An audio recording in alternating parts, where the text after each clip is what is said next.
Welcome to another journey through the quiet corridors of history, where we lions explore a world so distant from our own that it might as well exist in dreams.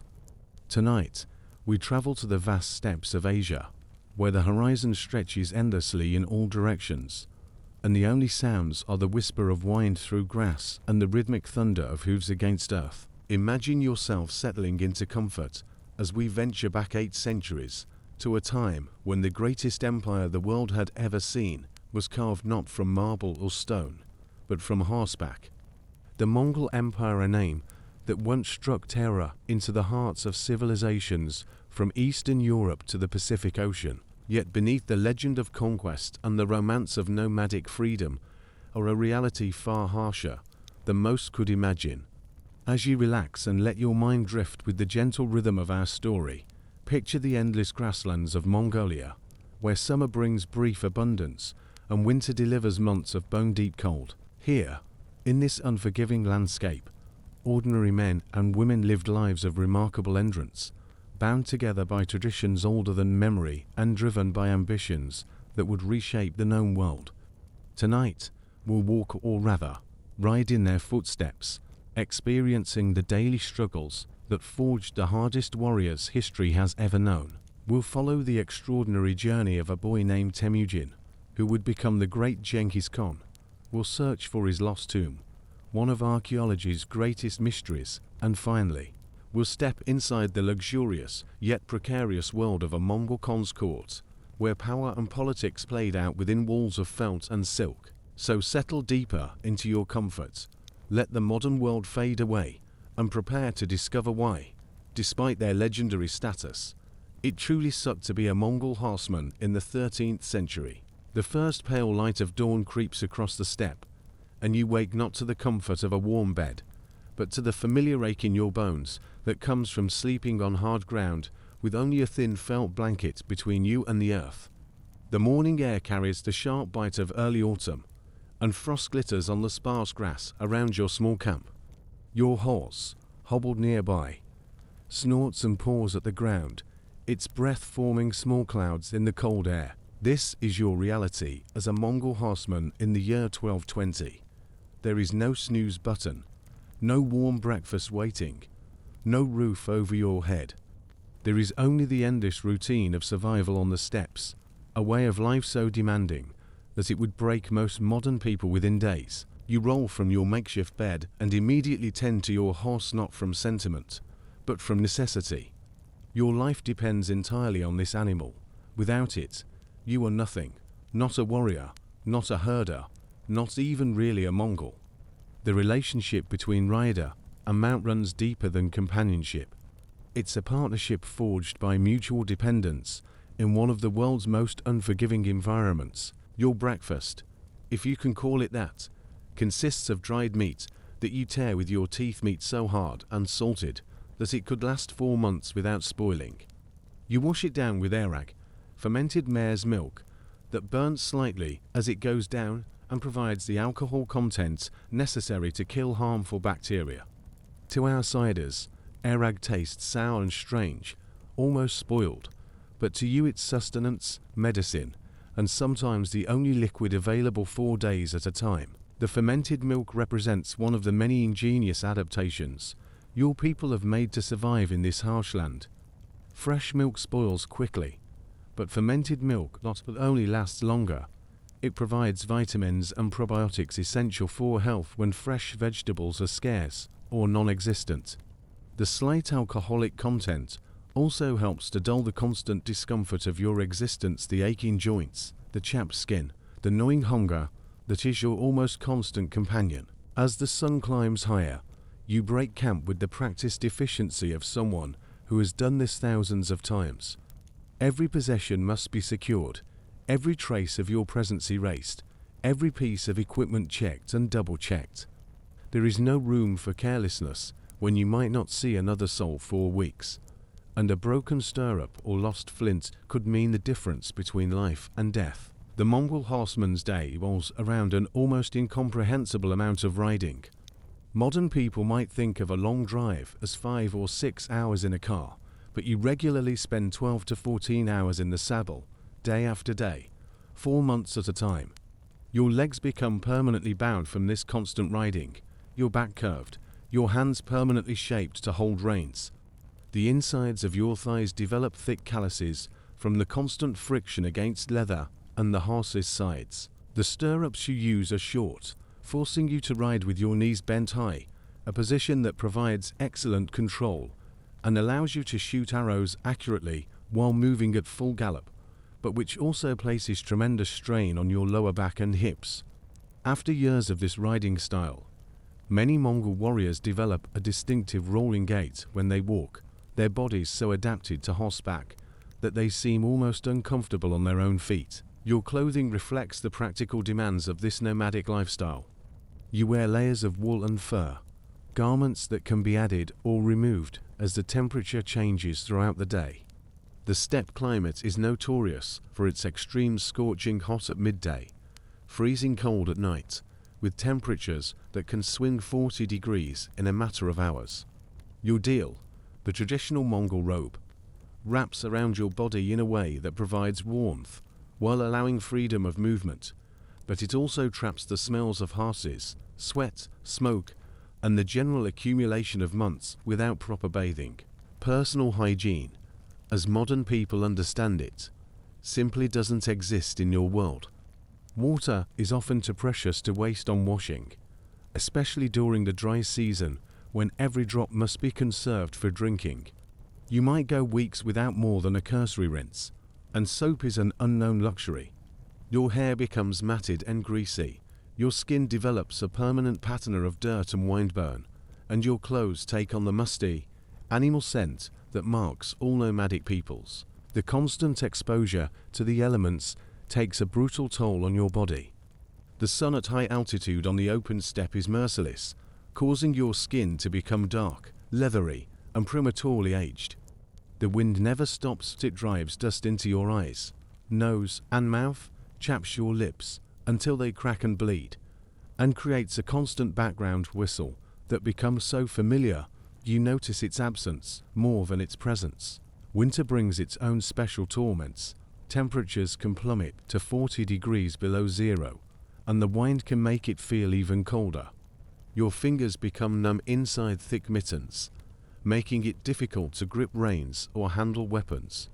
Your feet, despite thick felt boots, often develop frostbite. Breathing the frigid air burns your lungs, and the constant shivering burns calories you can't afford to lose. Food during winter campaigns becomes a study in desperation and ingenuity. When game is scarce and supplies run low, Mongol warriors have been known to survive by opening a vein in their horse's neck, drinking a small amount of blood, then closing the wound and continuing to ride. The horse, remarkably, can survive this procedure repeatedly, though it obviously weakens the animal over time. This practice horrifies settled peoples, but to you, it represents the difference between starvation and survival. During the harshest times, you might subsist on a diet that would seem impossible to modern people: dried meat, dried curds, and whatever game you can catch. Vegetables are rare luxuries, available only when raiding settlements or during brief summer months when wild onions and other edible plants can be gathered. This diet, while high in protein and fat, lacks many essential nutrients, leading to various deficiency diseases that were common among nomadic peoples. The psychological toll of this lifestyle as severe as the physical one. The endless vastness of the steppe can drive people to madness. The horizon stretches unbroken in every direction, providing no landmarks, no variation, no relief from the crushing sense of isolation. During winter storms, visibility can drop to mere feet, and riders have been known to become lost and die within sight of their own camps. The loneliness is profound and constant. You might ride 4 days without seeing another human being, with only your horse for company. The silence becomes oppressive. No birds, no insects, just the whisper of wind through grass and the rhythmic sound of hooves. Some riders begin talking to their horses, not from affection, but from a desperate need to hear a voice, even their own. When you do encounter other people, the social dynamics can be complex and dangerous. Hospitality is a sacred duty among nomadic peoples, but so is vigilance. Every stranger might be a friend offering shelter and shared resources, or an enemy scouting for weaknesses before an attack. You must be simultaneously welcoming and suspicious, generous and guarded. The uncertainty extends to every aspect of your existence. You never know where your next meal will come from, where you'll sleep tonight, whether the weather will hold, whether your horse will remain healthy, whether enemies are tracking you, whether the political situation has shifted while you were away from the main group. This constant uncertainty creates a level of stress that would be debilitating for most modern people, but for you it's simply the background condition of existence. Disease is another constant threat, with no understanding of germ theory, no antibiotics, no modern medicine. Even minor injuries can become life-threatening. A simple cut can become infected, leading to blood poisoning and death.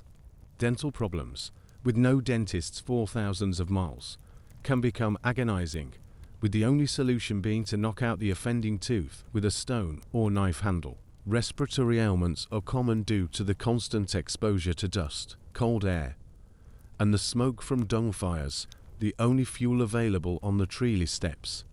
The smoke from burning dried animal dung has its own particular acrid quality, and breathing it constantly leads to chronic coughing and lung problems that many nomads simply accept as part of life. Sleep, when it comes, is often fitful and uncomfortable.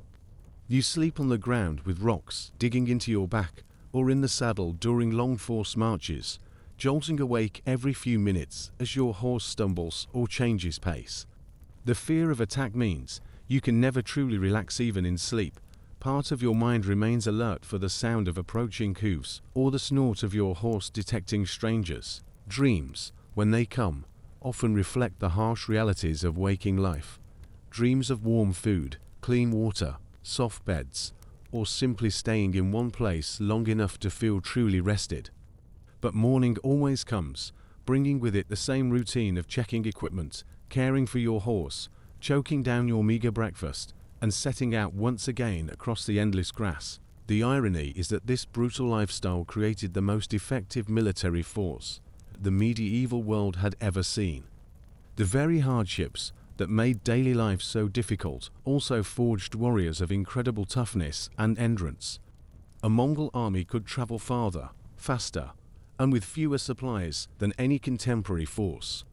They could operate in weather conditions that would immobilize European armies, and they could sustain campaigns across distances that seemed impossible to their enemies. But for you, the individual horseman, these grand strategic advantages are cold comfort when you're shivering through another sleepless night on the frozen steppe, wondering if your horse will survive until morning and whether you'll find food before your strength gives out entirely.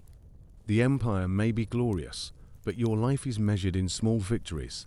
Another day survived, another mile covered, another night when the wolves stayed away from your camp. As the first segment of our journey through Mongol life draws to a close, imagine yourself finally dismounting over yet another endless day in the saddle.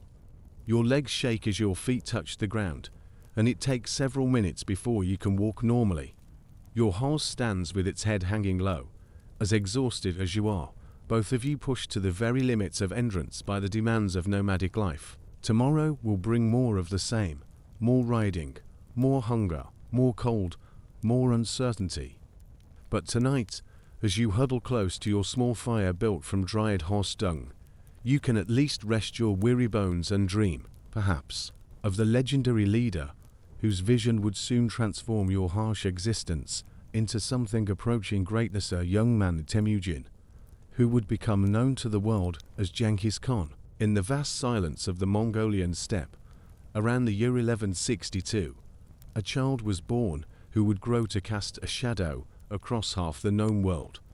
But on that cold morning, as his mother Holland held her newborn son, there was nothing to suggest that this infant clutching a blood clot in his tiny fist, according to legend, would one day command armies that would reshape civilization itself. The boy was named Temujin, after a Tatar warrior his father had recently captured. It was a common practice among the Mongols to name children after enemies, perhaps believing it would transfer the conquered foe's strength to the child. Little did they know how prophetic this particular naming would prove to be. Imagine yourself in that felt tent, thick with the smell of mare's milk and smoke from the central fire, watching as Holland examines her son in the flickering light. The wind outside rattles the tent walls with the casual indifference of the steppe, where nature acknowledges no human ambitions, no matter how grand they might one day become. This is a world where survival is never guaranteed, where winter can kill entire tribes, and where a man's worth is measured entirely by his ability to endure. Temujin's early years were shaped by the brutal realities we explored in our first segment, but his family's circumstances were particularly precarious. His father, Yasuge, was a minor chieftain of the Borjigin clan, possessing just enough status to make enemies, but not enough power to protect his family from them.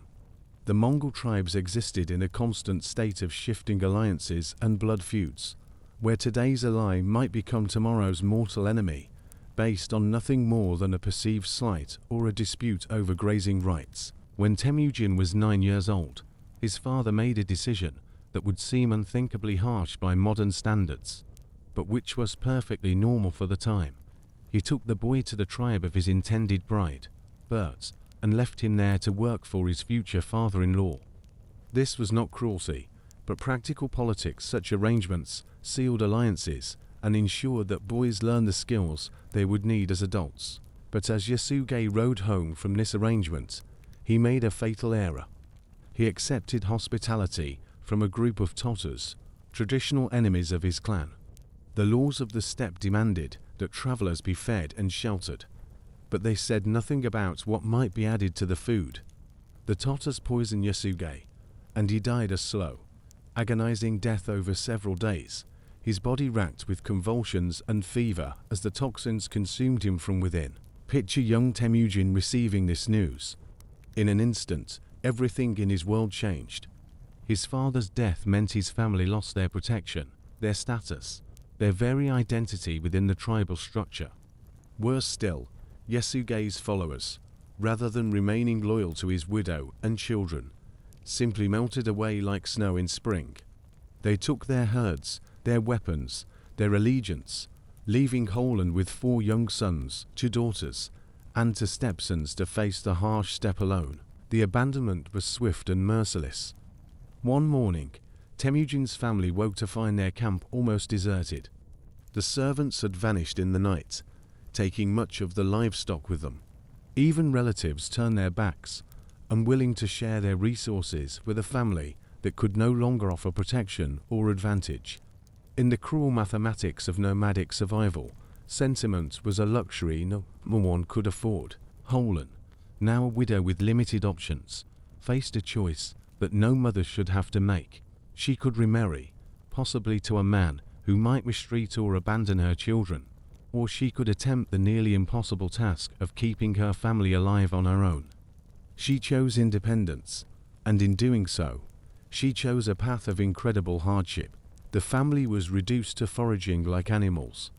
They dug for roots, caught fish in the cold streams with their bare hands, and hunted small game with makeshift weapons. Temujin learned to set snares for marmots and ground squirrels, to identify which plants could be eaten without causing illness, to read the subtle signs that indicated where groundwater might be found. These were not the skills of a future conqueror, but of a desperate survivor. The hunger was constant and gnawing.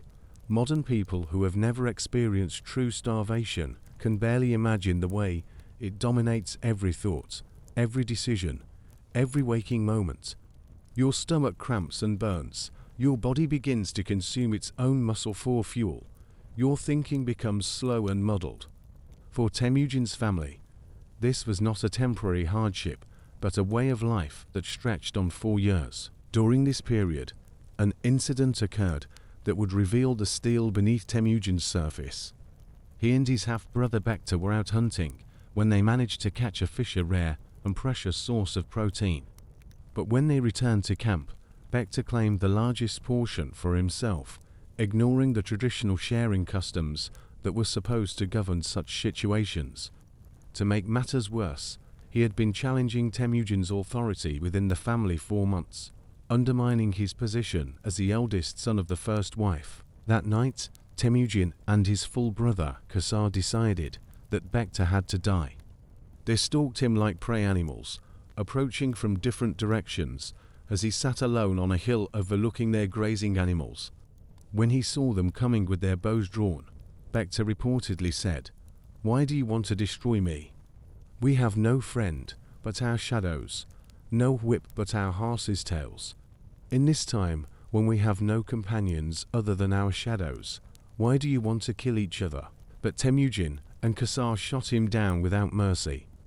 They were not yet teenagers, but they had learned that in their world, weakness invited destruction, and that sometimes survival required actions that would appall more civilized societies. Their mother was horrified, not by the killing itself, but by the implications. She knew that fratricide was considered one of the worst possible crimes, and that if word spread, it would make their already desperate situation even worse. The years of poverty and struggle continued, but they were forging Temujin into something harder and more determined than his comfortable early childhood might have produced. He learned that loyalty was a luxury, that trust was dangerous, that power was the only currency that mattered in the world. More importantly, he learned that intelligence and cunning could sometimes overcome brute strength, and that the right alliance at the right time could change everything. When Temujin reached young adulthood, he began the slow process of rebuilding his family's fortunes. His first step was to reclaim Bert, the girl to whom he had been betrothed years earlier. Her family, despite their earlier agreement with Yasuge, was understandably reluctant to marry their daughter to what appeared to be a nobody with no prospects. But Temujin had developed a talent for persuasion, backed by a growing reputation for ruthless determination. The marriage to Bert was both a love match and a political alliance, though in that world the two were rarely separated. She brought with her a network of family connections and, perhaps more importantly, a sable coat that would prove crucial in Temujin's early political maneuvering. In the gift exchange economy of the steppes, such luxury items were forms of currency, symbols of status that could be traded for loyalty and support. But Temujin's early attempts at rebuilding his position were nearly destroyed by a catastrophic raid. The Merkits, seeking revenge for an old grievance against his family, swept down on his camp like a winter storm. Temujin barely escaped, fleeing into the forest and leaving behind everything including Bert, who was captured and forced to become the wife of a Merkit warrior. Picture the young Temujin hiding in the wilderness, stripped once again of everything he had worked to build. Lesser men might have given up, accepted their fate, perhaps tried to negotiate for their own survival. But something had been kindled in Temujin in those years of starvation and struggle, a refusal to accept defeat, a conviction that he was meant for something greater than mere survival. He emerged from hiding with a plan. Rather than attempting to rescue Bert himself, he would forge alliances with more powerful leaders, offer his services as a junior partner, and gradually build the strength necessary to strike back at his enemies. It was a strategy that required him to swallow his pride and accept subordinate positions. But Temujin had learned that temporary humiliation was preferable to permanent defeat. His first major alliance was with Togrul, Khan of the Karaites, a man who had been blood brothers with Yasuge years earlier. Temujin presented himself at Togrul's court with careful humility, offering the sable coat as tribute and requesting aid in recovering his stolen wife. Togrul, perhaps seeing something promising in the intense young man, agreed to help. The rescue of Bert was Temujin's first real military command, though he served under more experienced leaders. The coalition force that assembled was impressive by steppe standards, several thousand warriors from multiple tribes, all united by the complex web of obligations and opportunities that govern nomadic politics. They struck the Merkits at dawn, scattering their forces and rescuing numerous captives, including Bert. But Bert's rescue came with complications that would shadow Temujin for the rest of his life. She was pregnant, and no one could be certain whether the child was his or her Merkit captors. when she gave birth to a son they named Joki. The question of paternity would create tensions within Temujin's family that would persist for decades and ultimately contribute to the fragmentation of the Mongol Empire after his death. The successful raid against the Merkits established Temujin as a rising force on the steppes, but it also revealed the complex nature of nomadic warfare. Victory was never permanent. Defeated enemies regrouped and struck back. Allies switched sides based on changing circumstances, and success in one campaign often simply set the stage for the next conflict. The steppes were a vast chessboard where the game never ended, where every move created new opportunities and new dangers. Temujin's next major alliance was with Jamuka, his childhood blood brother, a relationship that seemed to offer the promise of lasting partnership. The two young leaders combined their growing forces and for a time appeared to be building something unprecedented, a unified confederation that might bring peace to the constantly warring tribes. They hunted together, shared the same tent, and spoke of their dreams for the future. But their partnership was doomed by fundamental differences in vision and temperament. Jamuka represented the traditional aristocratic approach to leadership. He believed in maintaining the existing social hierarchies, ruling through established bloodlines and ancient privileges. Temujin, shaped by his years of poverty and struggle, had developed a radically different philosophy.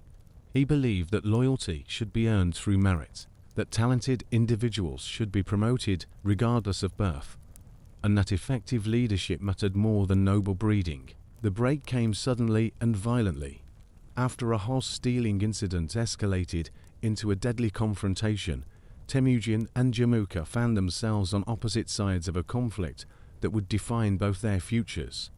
The resulting battle was inconclusive, but it marked the beginning of a bitter rivalry that would shape steppe politics for decades. More importantly, the conflict with Jamuka forced Temujin to articulate his vision for a new kind of leadership. He began attracting followers not just from his own tribe, but from across the steppes, warriors, herders, and outcasts who were drawn by his promise that ability would be rewarded over birth, that loyalty would be reciprocated with protection and opportunity. It was a revolutionary concept that threatened the entire traditional order. As Temujin's influence grew, so did the complexity of his position. He had to balance the expectations of traditional supporters with the needs of his growing coalition, maintain relationships with powerful allies while building his own independent strength, and constantly maneuver between the various forces that sought to use him for their own purposes. The young man who had once foraged 4 routes to survive now found himself at the center of a political web that spanned thousands of miles. The transformation of Temujin from desperate survivor to powerful leader was gradual but relentless. Each successful raid brought new followers. Each display of cunning enhanced his reputation. Each demonstration of loyalty to his subordinates strengthened their devotion to him. But the process also hardened him, stripping away whatever remained of the idealism or innocence of youth. He learned to make the terrible calculations that leadership required, which subordinates could be trusted, which enemies could be turned into allies, which populations needed to be terrified into submission, and which needed to be courted with mercy. He discovered that effective leadership often meant making decisions that would haunt his sleep for years, ordering the execution of prisoners who might have been spared, destroying the livelihoods of people whose only crime was loyalty to his enemies, choosing long-term strategic advantage over short-term humanitarian concerns. By his late 30s, Temujin had become the dominant power among the Mongol tribes, but his ultimate goal, the unification of all the nomadic peoples under his leadership, remained tantalizingly out of reach.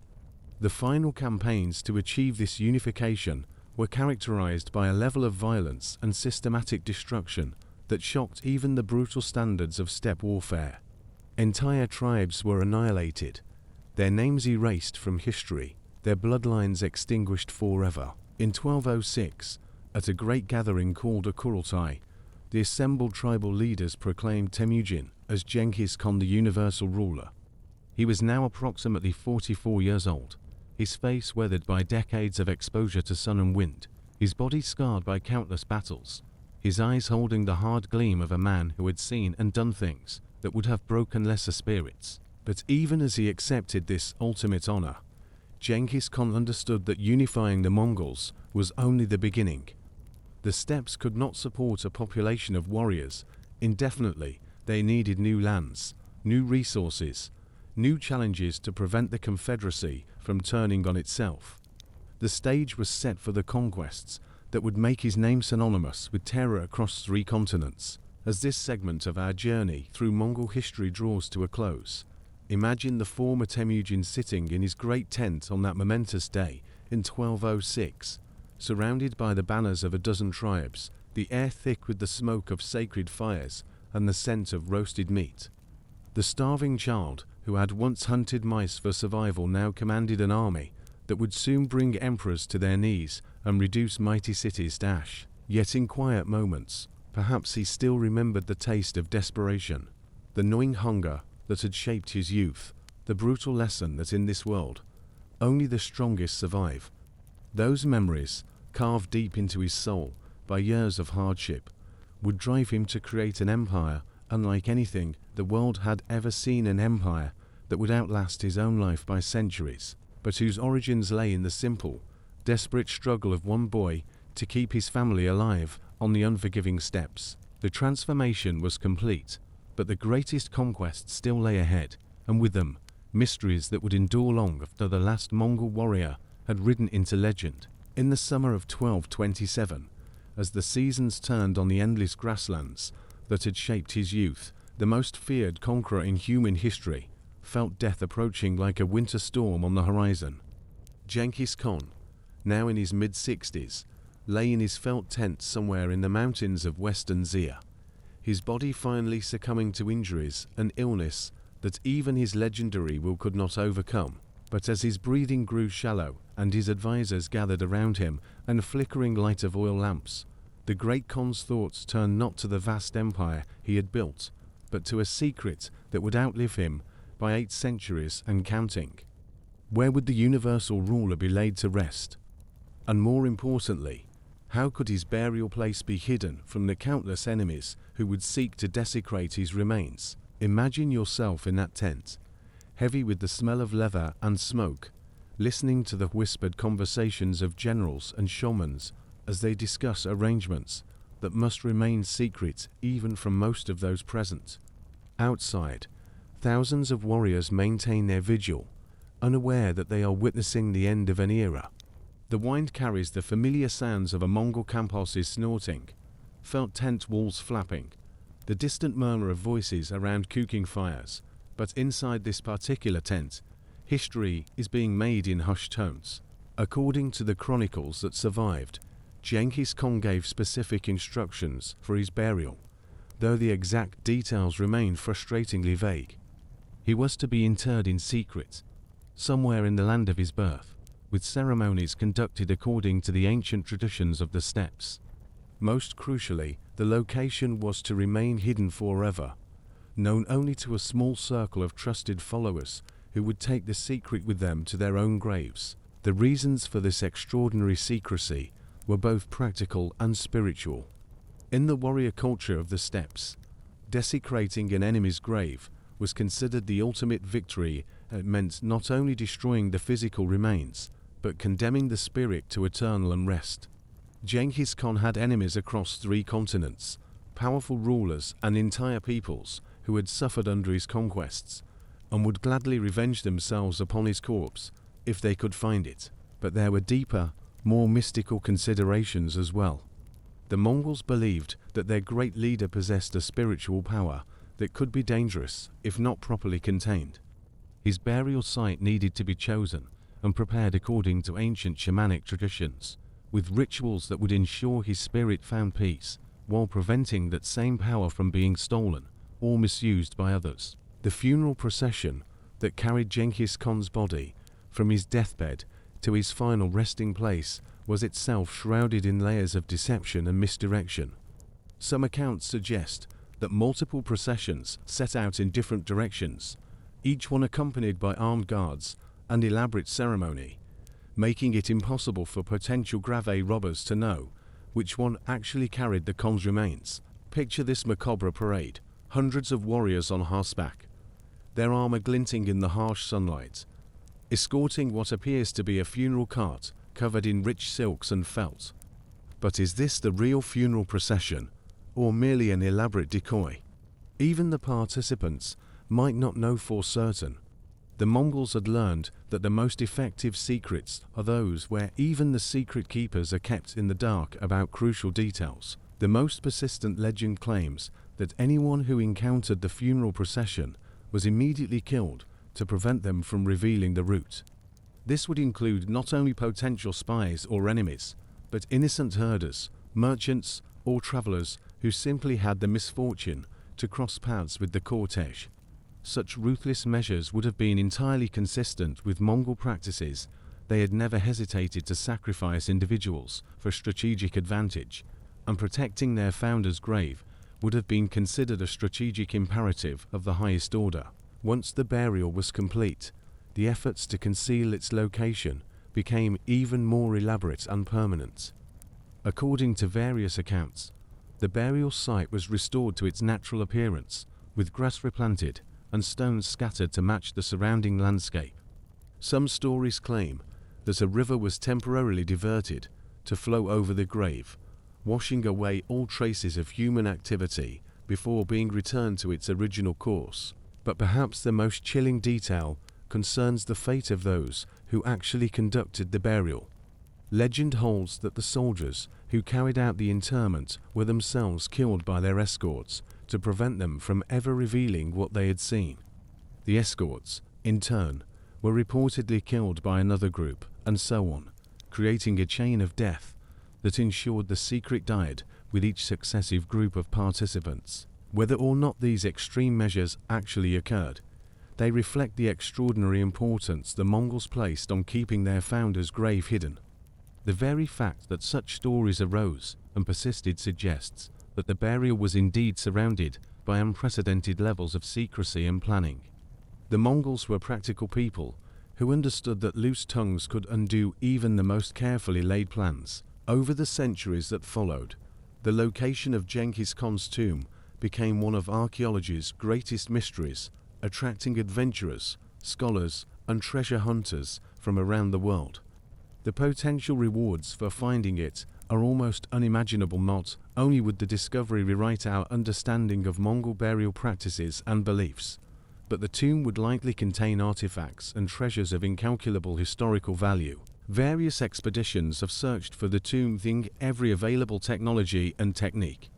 Satellite imagery has been used to identify unusual ground formations across thousands of square miles of Mongolian territory. Ground-penetrating radar has probed promising sites, looking for the telltale signatures of buried structures or metal objects. Even more exotic technologies, like magnetometry and electrical resistivity surveys, have been employed in the search. Yet despite decades of systematic searching using the most advanced tools available to modern archaeology, Genghis Khan's tomb remains hidden. This failure is all the more remarkable when you consider that archaeologists have successfully located the burial sites of pharaohs who died thousands of years earlier, often in tombs that were also designed to remain hidden forever. One of the most persistent theories places the tomb somewhere the Khenti Mountains of northeastern Mongolia, the region where Temujin was born and spent his early years. This area holds special significance in Mongol culture and religion. It's considered sacred ground, imbued with the spiritual power of the ancestors. The logic suggests that Genghis Khan would have wanted to return to the land of his origins, to be buried among the spirits of his forefathers. The Khenti Mountains present both opportunities and challenges for tomb hunters. The rugged terrain provides countless possible hiding places, hidden valleys, caves, and remote peaks where a burial site could remain undisturbed for centuries. But this same terrain makes systematic searching extremely difficult. Much of the region is accessible only on horseback or on foot, and the weather can be brutal, with winter temperatures dropping to dangerous levels and summer bringing sudden, violent storms. Local traditions and folklore provide tantalizing hints, but also contradictory information. Some Mongol families claim to possess oral histories passed down through generations that describe the general area of the burial, but these stories are often vague, metaphorical, or deliberately misleading. The shamanic tradition of the region includes numerous taboos about disturbing the dead, and many local people actively discourage archaeological investigation, believing that finding the tomb would bring catastrophic bad luck. Another theory suggests that Genghis Khan was buried near a specific landmark, possibly Burkhan Kolden, a mountain that held special spiritual significance for the Mongol leader throughout his life. According to some accounts, it was on this mountain that the young Temujin had a vision or spiritual experience that convinced him he was destined for greatness. The idea that he would choose to be buried near this sacred site has a certain poetic logic, but even if the general area is correct, the specific location could be anywhere within hundreds of square miles of difficult terrain. The Mongols were master horsemen who could travel vast distances quickly, and they had months or even years to plan the burial site and the measures needed to conceal it. They could have chosen any of thousands of possible locations within the sacred region. Some researchers have focused on looking for unusual features that might indicate human activity, perfectly circular patterns of vegetation that could mark filled-in excavations, subtle depressions or elevations that don't match natural topography, or areas where the soil chemistry differs from the surrounding landscape. But the steppes are full of such anomalies, created by everything from ancient animal burrows to modern military activity. The search has been complicated by the political and cultural sensitivities surrounding the issue. Mongolia spent much of the 20th century under Soviet influence, during which archaeological investigation was limited and often focused on sites that supported communist interpretations of history. Since independence, the Mongolian government has been more open to international cooperation, but they remain protective of their cultural heritage and suspicious of foreign treasure hunters. There's also the question of what searchers might actually find if they located the tomb. Mongol burial practices were quite different from those of other cultures that left elaborate tombs filled with grave goods. The steppes nomads typically buried their dead with practical items, weapons, horse tack, clothing rather than the gold and jewels that filled Egyptian pyramids or Chinese imperial tombs. However, Genghis Khan was no ordinary nomad, and his burial would likely have reflected his unprecedented status and wealth. By the time of his death, the Mongol Empire controlled vast territories and had accumulated treasures from dozens of conquered peoples. Chinese silks, Persian carpets, Indian gems, Central Asian silver all could have found their way into the Great Khan's tomb. More intriguing from a historical perspective would be the potential for written records. While the Mongols of Genghis Khan's time had no written language of their own, they employed scribes from various conquered peoples who did. Important documents, treaties, genealogies, military records, or even the Khan's own thoughts and instructions might have been buried with him, preserved by the dry climate and stable temperatures of a properly sealed tomb. Perhaps most valuable of all would be the insights such a discovery could provide into Mongol beliefs about death, the afterlife, and the spiritual world. Despite their enormous historical importance, many aspects of Mongol culture and religion remain poorly understood, partly because they left few written records, and partly because their oral traditions were disrupted by centuries of foreign rule and cultural change.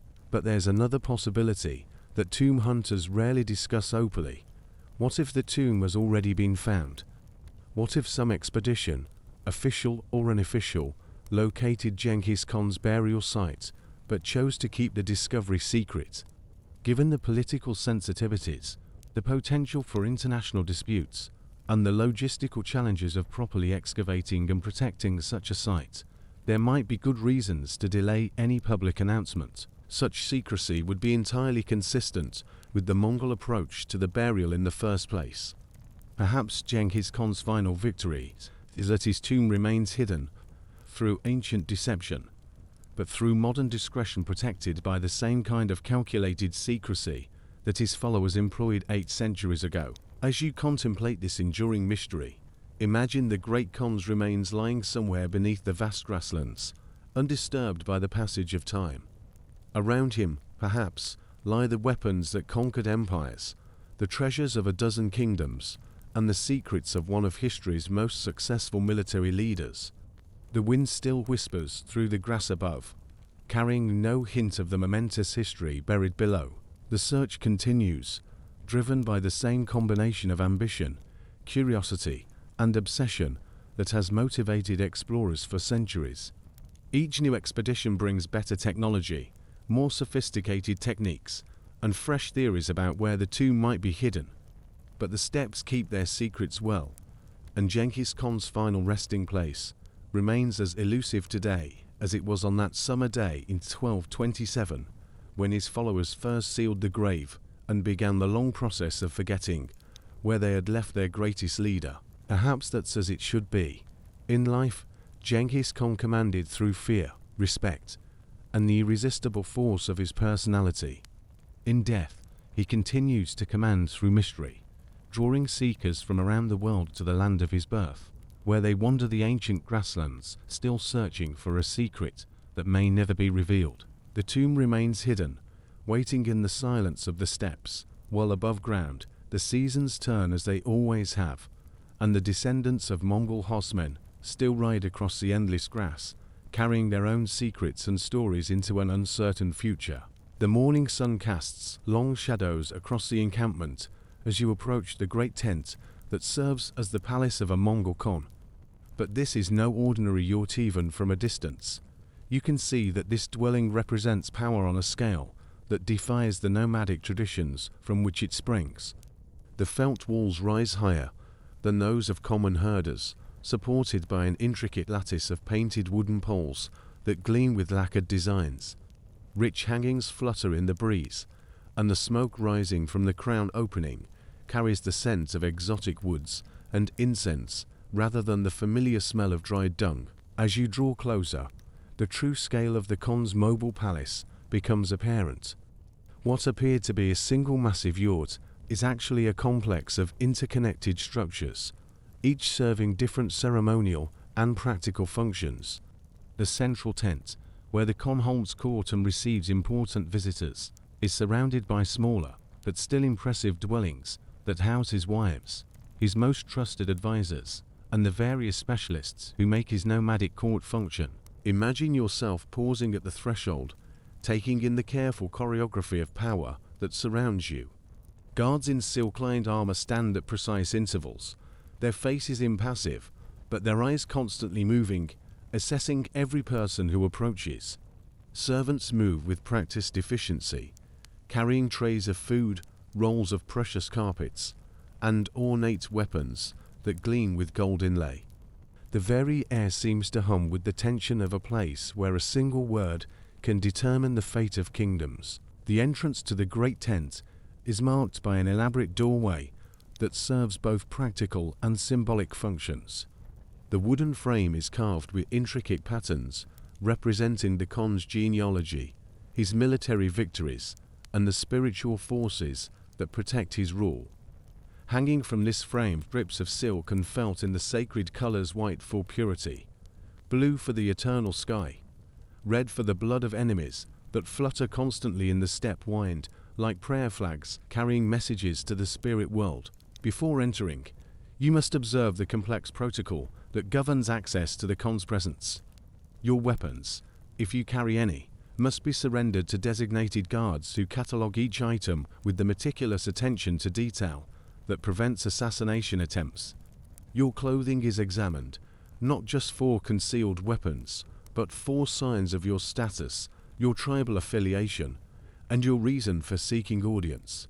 Even the way you approach the tent entrance communicates information to those who watch to direct, and you show disrespect for protocol to hesitant, and you reveal weakness or fear. Stepping across the threshold, you enter a world that seems to exist outside the normal laws of nomadic life. The interior space is vast, far larger than seems possible from the outside, achieved through ingenious architectural techniques that the Mongols learned from Chinese and Persian craftsmen. The ceiling soars overhead, supported by painted pillars that represent the cosmic tree connecting Earth to heaven, each one decorated with symbols representing different aspects of the Khan's power. The floor beneath your feet is layered with carpets of such exquisite craftsmanship that they represent the work of master weavers from across the known world.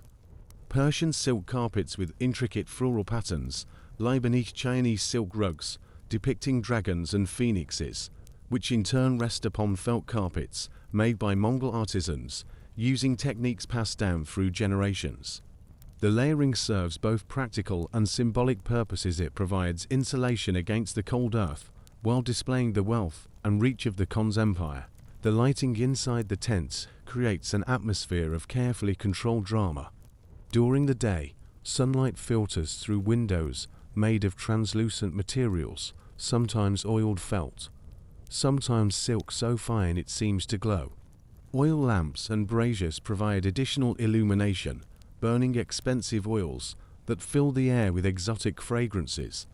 The smoke from these lamps mingles with incense from Tibet and aromatic woods from distant forests, creating a sensory experience unlike anything found in the ordinary world of the steppes. But it's the people within the tent who truly reveal the complexity of this nomadic court. At the center, on a raised platform covered with furs and silk cushions, sits the Khan himself. His clothing represents a careful balance between Mongol tradition and imperial luxury. The basic design of his deal robe follows ancient patterns, but it's made from silk so fine it seems to shimmer with its own light, decorated with gold thread and precious gems that catch and reflect the lamp flames. Around the Khan, arranged according to a protocol as complex as any sedentary court, sit his wives, advisors, and honored guests. The great Khans often had dozens of wives, each representing a political alliance with a different tribe or conquered people.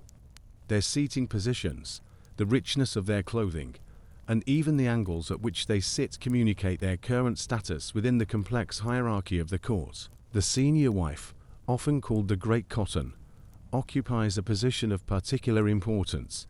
She's not merely the Khan's consort, but often his closest political advisor, the keeper of his seal, and the person who manages the vast household that travels with the court.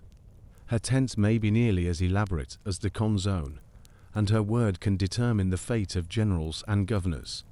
The relationship between the Khan and his senior wife is one of the most crucial dynamics in Mongol politics, combining personal affection with strategic calculation in ways that would be familiar to any student of royal marriages. But the Great Tent is not merely a place of ceremony and politics, it's also the working headquarters of an empire that spans continents. Scribes sit at low tables, working on correspondence that will be carried thousands of miles to governors in China, military commanders in Central Asia, or diplomatic representatives in the courts of Europe. These men, drawn from the educated classes of conquered peoples, have become essential to Mongol administration, translating the Khan's verbal commands into the written orders that hold the empire together. Maps spread across portable tables show the current state of military campaigns, trade routes, and territorial boundaries. These are not the rough sketches that might be expected from nomadic warriors, but sophisticated documents created by Chinese cartographers, Arab geographers, and Persian astronomers. The Khan and his advisors study these maps with the same intensity that their ancestors gave to reading the signs of weather and grazing conditions, but their concerns now encompass territories larger than any empire in history. The food served in the Great Tent reflects both the abundance made possible by conquest and the continuing importance of traditional foods in Mongol culture. Fermented mare's milk still flows freely, but now it's served in silver vessels decorated with precious stones rather than plain leatherbacks. Traditional dried meat is still consumed, but it's accompanied by delicacies from across the empire: rice wine from China, dried fruits from Persia, exotic spices from India that add new flavors to ancient recipes. The preparation and serving of food in the Khan's tent follows elaborate rituals that serve both practical and symbolic functions. Taste a sample every dish before it reaches the Khan's lips, protecting against poisoning, while demonstrating the life and death power he holds over his subjects. The order in which different people are served communicates their status within the court's hierarchy, and the quality and quantity of food offered to guests sends careful messages about the Khan's regard for them. But perhaps most fascinating are the treasures that fill the tent, objects that represent the sweep of Mongol conquests and the cultural synthesis that empire made possible. Chinese jade carvings sit alongside Persian miniature paintings, European religious artifacts rest near Central Asian metalwork, and Indian textiles drape over furniture made by Mongol craftsmen. Each piece tells a story of conquest, trade, or diplomatic exchange, and together they create a visual narrative of an empire that connected civilizations separated by thousands of miles. The weapons displayed in the tent serve multiple purposes. They're functional tools of war, symbols of the Khan's military prowess, and works of art in their own right. Swords with blades forged by Damascus smiths and decorated with Chinese gold work, bows made from hon and sinew according to ancient Mongol techniques, but inlaid with precious metals, and armor that combines the practical innovations of different military traditions into protective gear that's both effective and magnificent. Yet despite all this luxury and sophistication, the tent remains fundamentally portable. The entire structure can be disassembled, packed, and moved in a matter of hours, allowing the Khan's court to relocate across hundreds of miles as strategic or seasonal considerations require. This mobility represents one of the Mongols' greatest innovations, the creation of a government that could remain in constant motion while maintaining the administrative complexity necessary to rule vast territories. The logistics of moving the Khan's court are staggering to contemplate. Hundreds of carts carry the disassembled tent components, the precious furnishings, the administrative records, and the personal possessions of the court members. Thousands of animals, horses, oxen, camels, and yaks provide the transportation power, while thousands of people manage the complex process of setting up and breaking down the mobile capital. The social dynamics within the tent reflect the broader tensions and opportunities of nomadic empire. Traditional Mongol values of loyalty, courage, and clan solidarity coexist uneasily with the administrative needs of governing sedentary populations and the temptations of luxury and corruption that come with vast wealth. Advisors from conquered peoples bring new ideas about law, religion, and governance, but they must navigate the complex protocols of a court where a misunderstood gesture can mean death. Religious ceremonies conducted within the tent revealed the syncretic spirituality that characterized Mongol rule. Traditional shamanic rituals invoking the sky god Tengri are performed alongside Buddhist chants, Islamic prayers, and Christian masses, reflecting both the Mongols' religious tolerance and their practical recognition that spiritual authority could be as important as military power in holding their diverse empire together. The evening hours in the Great Tent take on a different character as the formal business of the day gives way to more intimate gatherings. The Khan might share fermented milk with trusted companions while listening to traditional songs that recall the heroic deeds of ancestors, or he might engage in philosophical discussions with foreign scholars who bring new ideas from distant lands. These moments reveal the human side of figures who have become legendary, showing them grappling with the same questions of mortality, meaning, and legacy that concern all rulers. But even in these quieter moments, the weight of power remains palpable. Every conversation is potentially political. Every expression of opinion might be interpreted as loyalty or treachery. Every personal relationship exists within the larger context of empire. The Khan can never fully relax, never completely trust, never forget that his position depends on maintaining the delicate balance of forces that holds his vast domains together. As night falls across the steppes and the camp settles into quiet watchfulness, imagine yourself observing the Great Tent from a distance. Through the glowing felt walls, you can see shadows moving in the lamplight. The Khan and his advisors still working, still planning, still managing the enormous complexities of ruling an empire that stretches from the Pacific Ocean to the gates of Europe. The contrast between the simple exterior and the complex interior of the tent serves as a perfect metaphor for the Mongol Empire itself, an organization that maintained the appearance of nomadic simplicity, while developing administrative and military innovations that would influence world history for centuries to come. Inside that felt shelter, decisions were made that would affect millions of lives. Policies were crafted that would shape the development of entire civilizations, and the course of human history was deliberately altered by men who had grown up herding sheep on the grasslands. Yet for all its power and splendor, the Khan's tent remained temporary, impermanent, subject to the same winds and weather that affected every other dwelling on the steppes. This impermanence was both a source of strength, allowing rapid movement and strategic flexibility, and a reminder of the ultimate fragility of all human achievements. The greatest empire in history was governed from a structure that could be blown away by a strong wind, packed up and moved like any herder's simple dwelling. As our journey through the world of the Mongols draws toward its close, the great tent stands as a symbol of the contradictions and achievements that define this remarkable civilization: traditional yet innovative, brutal yet sophisticated, nomadic yet imperial.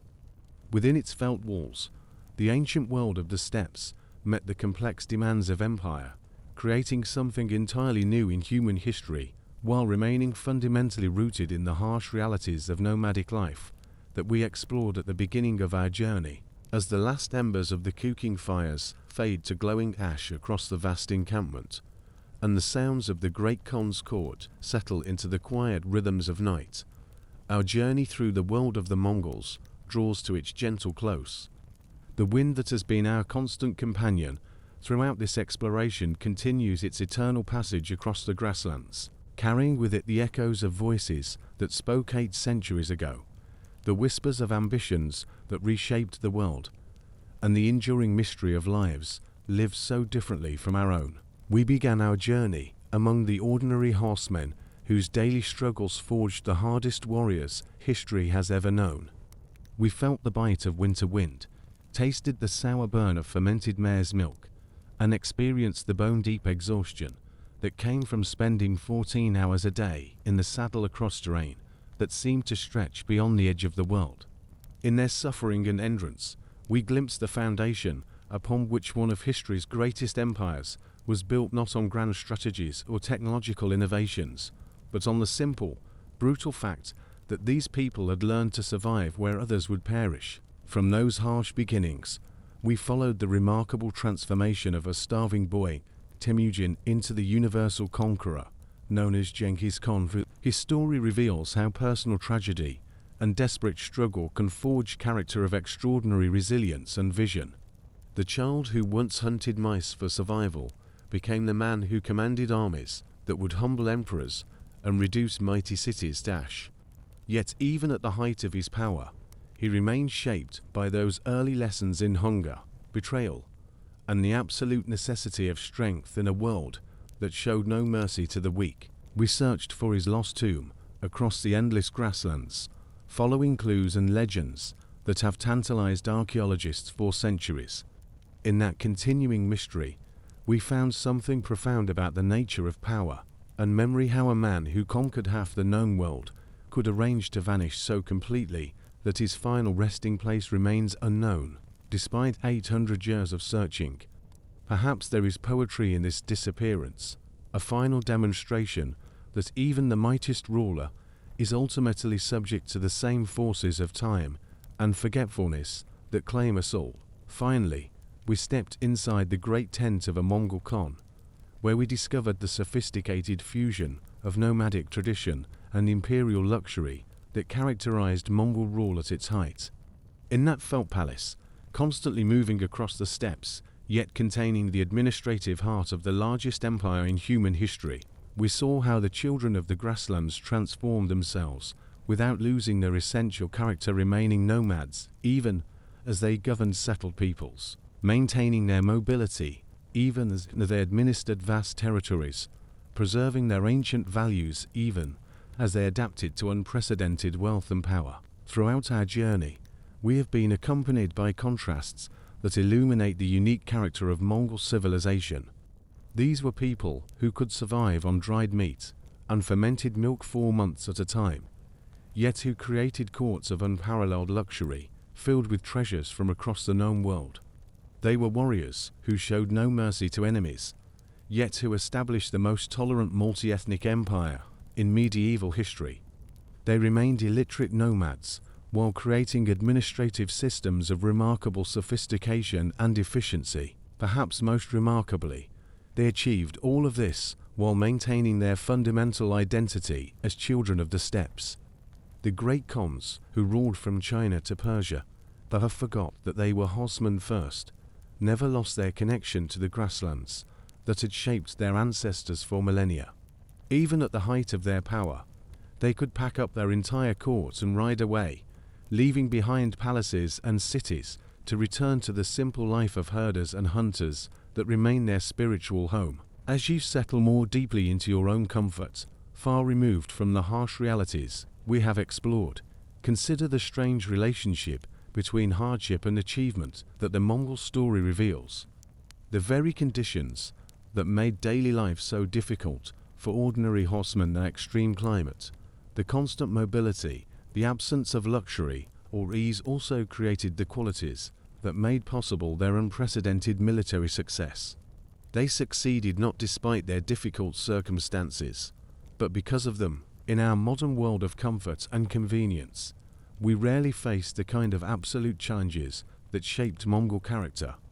We sleep in warm beds, eat abundant food, live in permanent structures that protect us from the elements. Yet sometimes, in quiet moments like this one, we might wonder what we have lost in gaining such security.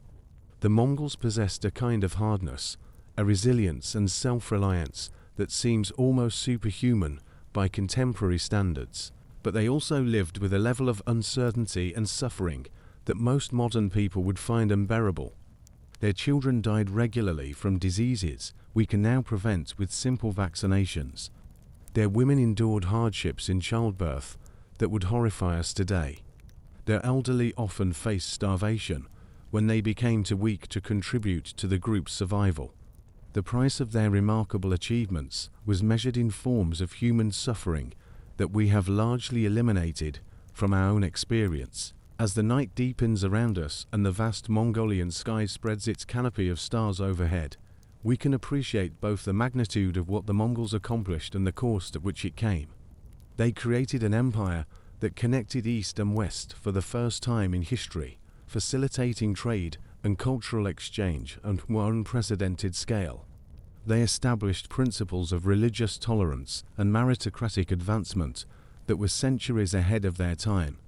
They developed military and administrative innovations that influenced warfare and governance for generations. Yet all of this emerged from a world of extraordinary brutality and hardship, where survival itself was a daily struggle and where the line between civilization and barbarism was constantly blurred. The same qualities that made the Mongols effective conquerors, their ruthlessness, their willingness to employ terror as a weapon, their disregard for the customs and sensibilities of settled peoples, also made them responsible for destruction on a scale that staggers the imagination. Perhaps that is why Genghis Khan's tomb remains hidden, why the grasslands keep their secrets so well. The steppes have absorbed both the glory and the horror of the Mongol story, accepting it all with the same patient indifference they show to wind and weather, drought and plenty, the rise and fall of civilizations. The grass grows over battlefields where thousands died. The wind carries away the voices of those who once commanded armies, and the endless sky witnesses all with the same eternal silence. In that silence, there is something deeply peaceful, a reminder that all human ambitions, no matter how grand, are temporary visitors in a landscape that measures time in geological ages rather than human lifespans. The Mongols understood this in their bones. It was part of their shamanistic worldview, their acceptance of the cyclical nature of existence, their understanding that even the mightiest ruler was subject to forces beyond human control. As our exploration of their world comes to an end, Imagine yourself lying beneath that same vast sky that covered their camps 8 centuries ago. The stars that shine down on you tonight are the same ones that guided Mongol warriors across the steppes, that illuminated their councils of war, that witnessed their triumphs and defeats. In that continuity, there is both humility and comfort, a reminder that we are part of the same human story that includes both the starving child Temujin and the conquering emperor Genghis Khan. The wind still whispers across the grasslands, carrying no judgment of the past, no anxiety about the future, only the eternal presence of its passage through the grass. In that whisper, if you listen carefully, you might hear the echo of hoofbeats from long ago, the voices of people who live lives of extraordinary hardship and achievement, who faced challenges we can barely imagine, and who responded with courage, cruelty, wisdom, and folly in measures that remind us of our own complex humanity. Let their story settle into your thoughts, like snow settling on the steppes gently, quietly, becoming part of the landscape of memory, where all human experiences eventually find their rest. In the morning, you awake to your own world, with its own challenges and comforts, its own opportunities for courage and achievement.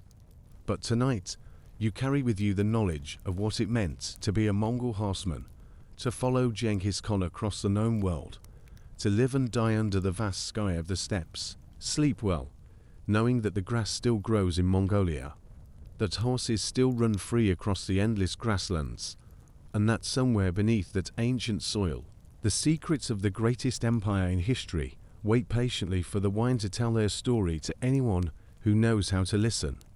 The journey is complete, but the mystery endures, as vast and eternal as the steppes themselves.